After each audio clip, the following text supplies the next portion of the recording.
মেয়ে বাপের বাড়ি আসলে জামাই শ্বশুর বাড়ি আসলে যা হয়।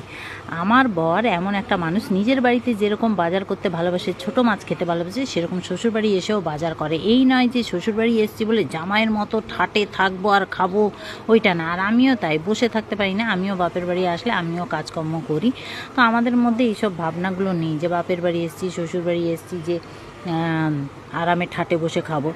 না, ও বাজার করতে ভালোবাসে বরাবর বাপের বাড়ি গেলে। আর ভাই দেখো মাংস নিয়ে এসছে, ও বাজার করে এনেছে চিংড়ি মাছ, মোরলা মাছ, পাবদা মাছ, মাছের মাথা, আর ভাই এনেছে মাটন। তো এদিকে আমি দেখো ধনে পাতা পুদিনা পাতা বাঁটছি, যেহেতু পাবদা মাছটা করব।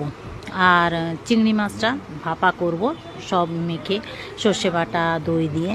আর মোরলা মাছটা করব কালো জিরে ফোড়ন দিয়ে, একটু বেগুন দিয়ে। আর এদিকে ভাই দেখো মাটনটা ম্যারিনেট করছে। মাটনটা ভাই রান্না করে, আনলে খুব সুন্দর মাটন করে। আর এদিকে দেখো আমার পাবদা মাছটাও হয়ে গেছে।